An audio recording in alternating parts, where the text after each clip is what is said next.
नमस्कार.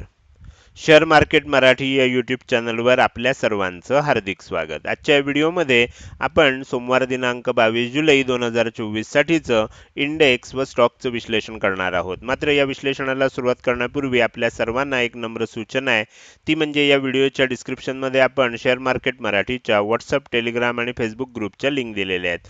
तुम्ही ते ग्रुप जॉईन करू शकता. त्याचसोबत आपण तिथे शेअर मार्केट मराठीच्या वेबसाईटची लिंक सुद्धा उपलब्ध करून दिलेली आहे. आपण आपल्या वेबसाईटला अवश्य भेट द्या. या महत्त्वाच्या सूचनेनंतर आता आपण आपल्या मूळ विषयाकडे परत येऊया आणि सोमवारी इंडेक्समध्ये कशा प्रकारे मूव्हमेंट होऊ शकते याचं विश्लेषण करायला सुरुवात करूया. मात्र या विश्लेषणाला सुरुवात करण्यापूर्वी मला तुम्हाला एक प्रश्न विचारायचा आहे, तो म्हणजे ह्यापूर्वी आपल्या चॅनलवर प्रसिद्ध झालेला चारही इंडेक्समध्ये वीकली आणि डेली टाइम फ्रेममध्ये विश्लेषण असलेला व्हिडिओ तुम्ही बघितलाय का?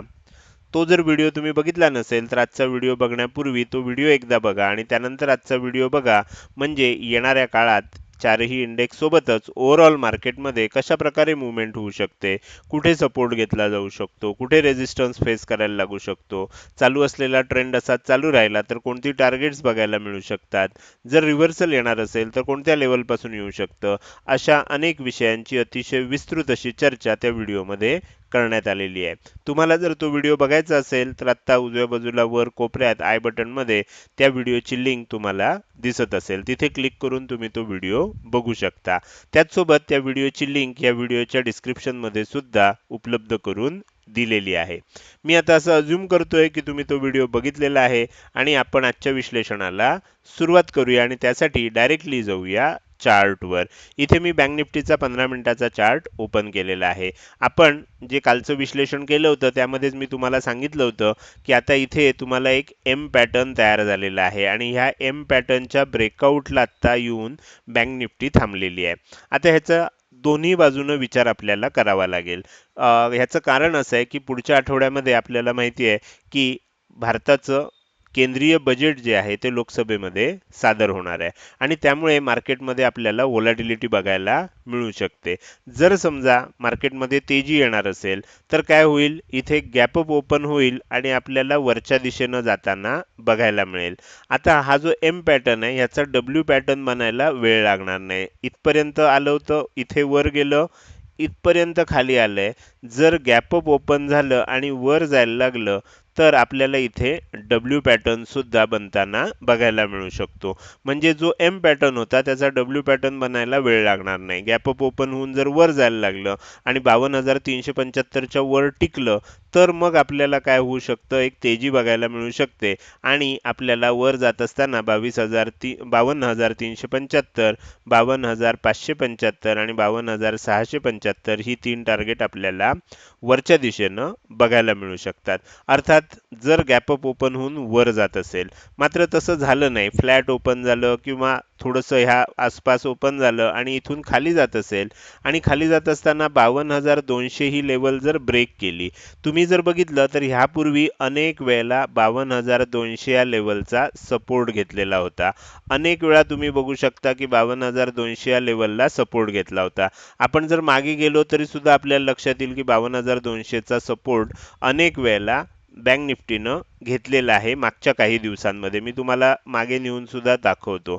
तर तुमच्या लक्षात येईल की असं असल्यामुळे अनेक वेळा हा सपोर्ट इथे घेऊन झालेला आहे. तुम्ही इथे बघू शकता, इथे बघू शकता. तर ह्या सर्वांमुळे आपल्याला काय लक्षात येते की 52,200 आता अनेक वेळा टेस्ट झाल्यामुळे आणि जर इथे जवळच ओपन झालं आणि जर समजा ती लेवल खालच्या दिशेनं ब्रेक झाली तर हा सपोर्ट जो आहे हा तुटू शकतो आणि जर तो तुटला तर मग काय होऊ शकतं, 52,100, 52,000 आणि 51,900 अशी आपल्याला खालच्या बाजूला तीन टार्गेट बघायला मिळू शकतात. आणि मग त्या ठिकाणी काय होऊ शकतं, एम पॅटर्नचा ब्रेकआउट आपल्याला बघायला मिळू शकतो.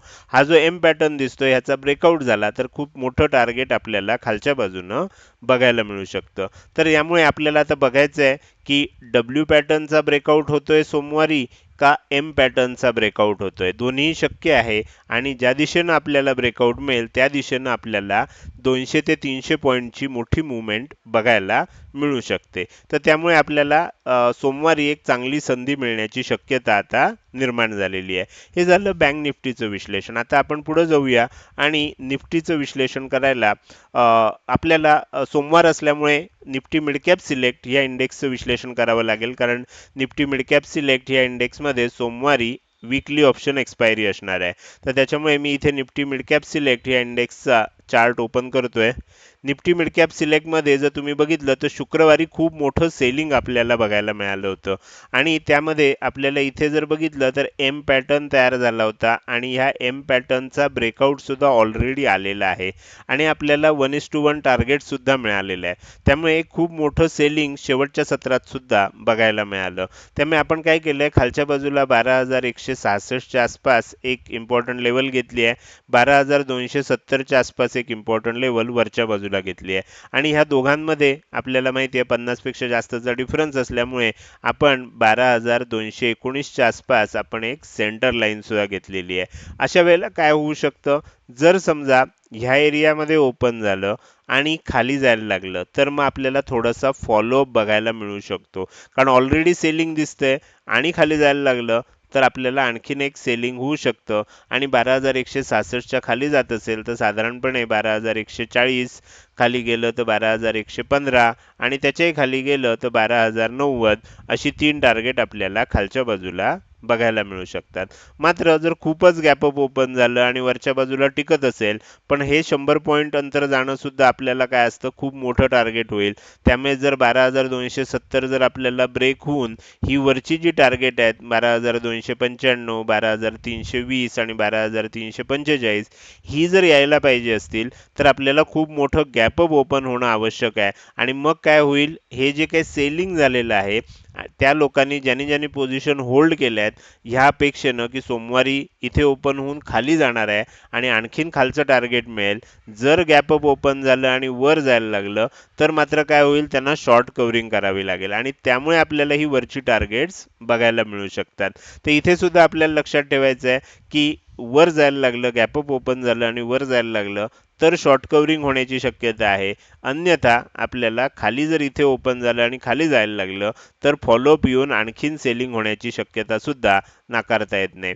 तर हे झालं बँक निफ्टी आणि निफ्टी मिड कॅप सिलेक्ट या दोन इंडेक्स मधलं विश्लेषण. आता आपण पुढे जाणार आहे आणि निफ्टी या इंडेक्सचा चार्ट मी तुम्हाला दाखवतोय. निफ्टीमध्ये सुद्धा आपल्याला शुक्रवारी खूप मोठं सेलिंग बघायला मिळालं होतं. मी तुम्हाला इथे इम्पॉर्टंट लेवल, सेंटर लाईन आणि टार्गेट्स दोन्ही बाजूची तिन्ही टार्गेट्स दाखवतोय. तुम्हाला पाहिजे असेल तर तुम्ही याचा स्क्रीनशॉट काढून घेऊ शकता. इथे सुद्धा ही गोष्ट लक्षात ठेवा, जर 24,500 ही लेवल तुटली तर एक सेलिंग कंटिन्यू होऊ शकतं. अन्यथा 24,500 चा सपोर्ट घेणार असेल, कारण तो चांगला स्ट्रॉंग सपोर्ट देखील आहे, तर काय होऊ शकतं, गॅप अप ओपन झालं तर एक शॉर्ट कव्हरिंगमुळे तेजी होण्याची सुद्धा शक्यता आहे. सोमवारी आपल्याला एक मोठी मूव्हमेंट बघायला मिळण्याची शक्यता आता निर्माण झालेली आहे. तर हे झालं निफ्टीचा चार्ट. आता आपण फिन निफ्टीचा चार्ट सुद्धा इथे बघूया. फिन निफ्टीचा चार्ट मी इथे ओपन करतोय. फिन निफ्टीच्या चार्टचं सुद्धा इम्पॉर्टंट लेवल आणि टार्गेट लेवल्स तुम्ही बघू शकता. मी थोडंसं तुम्हाला झूम लेवल ॲडजस्ट करून सर्व लेवल एकत्र दिसतील अशा पद्धतीनं हा चार्ट तुम्हाला दाखवतोय. याचं सुद्धा पाहिजे असेल तर तुम्ही काय करू शकता, स्क्रीनशॉट घेऊन ठेवू शकता. तर हे झालं इंडेक्सचं ॲनालिसिस. आता आपल्याला थोडंसं पुढं जायचं आहे आणि स्टॉकचं ॲनालिसिस करायला सुरुवात करायची आहे. त्यासाठी मी तुम्हाला पुन्हा एकदा चार्टवर घेऊन जातो. इथे मी सगळ्यात पहिल्यांदा टाइम फ्रेम जी आहे ही 15 मिनिटावरनं डेली टाइम फ्रेममध्ये सेट करतोय. झूम लेवल ॲडजस्ट केल्यानंतर मी तुमच्यासाठी जे काही स्टॉक काढलेत ते एकत्र केलेले आहेत. आपण एक एक बघायला सुरुवात करूया. सगळ्यात पहिल्यांदा आपण जो स्टॉक बघणार आहे त्या स्टॉकचं नाव आहे मनप्पुरम फायनान्स. मनप्पुरम फायनान्समध्ये काय झालं होतं, तर आपण इथे बघू शकतो की ही ब्रेकआउट लेवल होती. अनेक दिवसाची ब्रेकआउट होती. ब्रेकआउट लेवलला आल्यावर ब्रेकआउट झाला, पण त्यानंतर एक हाय बनला, लेवल टेस्ट करण्यासाठी खाली आला आणि परत वर जात असताना आपल्याला इथे एम पॅटर्न बनलेला आहे. मी तुम्हाला थोडंसं व्यवस्थित झूम करून दाखवतो म्हणजे तुमच्या लक्षात येऊ शकेल. इथे जर तुम्ही बघितलं तर इथे आपल्याला एम पॅटर्न बनलेला दिसतोय. म्हणजे इथपर्यंत एक तेजी झाली, इथे सेलिंग आलं, परत इथे गेलं आणि इथनं पुन्हा सेलिंग आलं आणि एम पॅटर्नचा ब्रेकआउट सुद्धा आपल्याला झालेला दिसतोय. मात्र आता ह्याच्यामध्ये एक महत्त्वाची गोष्ट लक्षात ठेवायची की हा एम पॅटर्न दिसतोय, त्याचसोबत आपल्याला बेअरिश एन्गल्फिंग पॅटर्न सुद्धा आता इथे दिसतोय. बेरिश एन्गल्फिंग पॅटर्न मध्ये सुद्धा आपल्याला हे समजतं की जर हा लो आपल्याला येणाऱ्या काळात ब्रेक झाला तर एक मोठं सेलिंग आपल्याला बघायला मिळू शकतं. हा झाला दुसरा पॅटर्न. पहिला एम पॅटर्न आहे, दुसरा पॅटर्न आहे बेरिश एनगल्फिंग पॅटर्न. तिसरा चार्ट पॅटर्न आपल्याला इथे दिसू शकतो, तो म्हणजे आपल्याला ओपन इक्वल टू हाय अशा पद्धतीची ही कॅन्डल तयार झालेली आहे. म्हणजे जिथे शुक्रवारी ओपन झालं तिथेच हाय बनवलं आणि सेलिंग कंटिन्यू झालं आणि लोच्या आसपास येऊनच क्लोजिंग मिळालं. म्हणजे एक स्ट्रॉंग बिअरिश कॅन्डल आपल्याला मनप्पुरम फायनान्स या स्टॉकमध्ये तयार झालेली आहे. त्यामुळे जर हा लो ब्रेक झाला, तीन तीन आपल्याला इथे कंडिशन दिसत आहेत. जर हा लो ब्रेक झाला तर येणाऱ्या काळात हा स्टॉक आपल्याला खाली येऊ शकतो आणि साधारणपणे 205 रुपयापर्यंत खाली येऊ शकतो आणि तिथेही जर लेवल तुटली तर 192 193 रुपयापर्यंत सुद्धा खाली येताना आपल्याला बघायला मिळू शकतो. स्टॉकचं नाव आहे मनप्पुरम फायनान्स. त्यानंतर आपण पुढचा स्टॉक बघणार आहे. या स्टॉकचं नाव आहे चंबल फर्टिलायझर्स. चंबल फर्टिलायझर्समध्ये काय झालंय बघा. चंबल फर्टिलायझर्समध्ये मागचे काही दिवस आपल्याला एका रेंजमध्ये अडकलेलं बघायला मिळत होतं. आता जर तुम्ही बघितलं तर तुमच्या लक्षात येईल इथे सुद्धा बेअरिश एनगल्फिंग पॅटर्न आणि स्ट्रॉंग बेअरिश कॅन्डल असे दोन गोष्टी आपल्याला दिसत आहेत.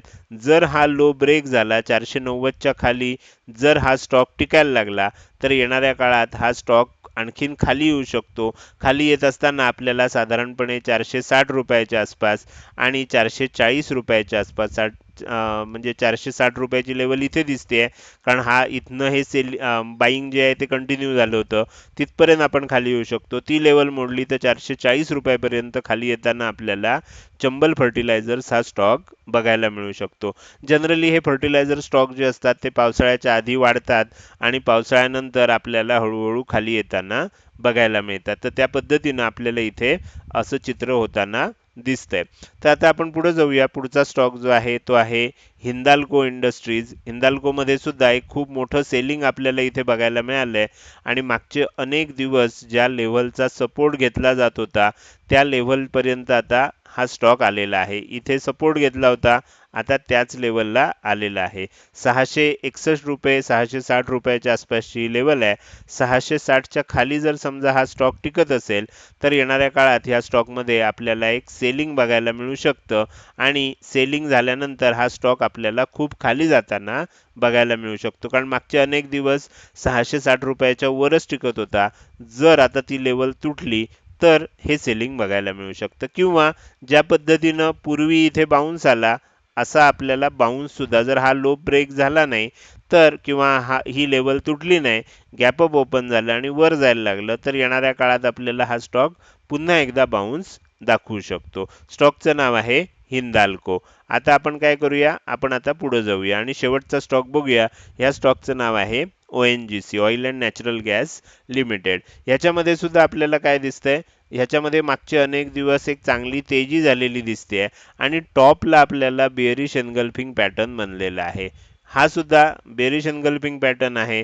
त्याबरोबर स्ट्रॉंग बेअरिश कॅन्डल सुद्धा आपल्याला दिसते, डबल डबल पॅटर्न दिसत आहेत.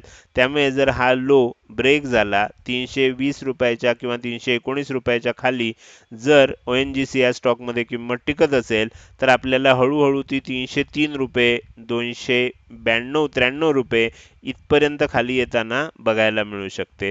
ONGC मध्ये सुद्धा टॉपला आपल्याला बेअरिश एनगल्फिंग पॅटर्न तयार झालेला आहे. त्यामुळे जर सेलिंग कंटिन्यू होणार असेल तर एक मोठं सेलिंग आपल्याला या चारही स्टॉकमध्ये बघायला मिळू शकतं. तर हे झालं इंडेक्स बरोबरच स्टॉकचं विश्लेषण. हे विश्लेषण तुम्हाला कसं वाटलं? जर हे विश्लेषण तुम्हाला आवडलं असेल तर नक्कीच तुम्ही या व्हिडिओला एक लाईक करू शकता आणि कसं वाटलं हे कमेंट सेक्शनमध्ये टाईप करून सांगायला विसरू नका. लक्षात ठेवा, तुमची एक लाईक आणि एक चांगली कमेंट हीच माझ्यासाठी प्रेरणा असते, ज्याच्या सहाय्यानं रोजच्या रोज विश्लेषणाचे व्हिडिओ मी बनवत असतो. त्यामुळे व्हिडिओ आवडल्या लगेच लाईक करा. कसा वाटला, काही सूचना असतील तर त्या कमेंट सेक्शनमध्ये अवश्य टाईप करून सांगू शकता. त्याचसोबत हा व्हिडिओ तुम्ही अजूनपर्यंत बघताय आणि अजूनही जर तुम्ही शेअर मार्केट मराठी या यूट्यूब चॅनलला सबस्क्राईब केलं नसेल तर कृपया लगेचच सबस्क्राईब करा आणि शेजारी असणाऱ्या बेल आयकॉनला क्लिक करून ऑल असं नोटिफिकेशन निवडा. म्हणजे इथून पुढे रोजच्या रोज येणारे हे विश्लेषणाचे व्हिडिओ मी अपलोड केल्या केल्या तुम्हाला विनाविलंब बघता येतील. आजच्या या व्हिडिओमध्ये मी इथेच आपली रजा घेतोय. धन्यवाद.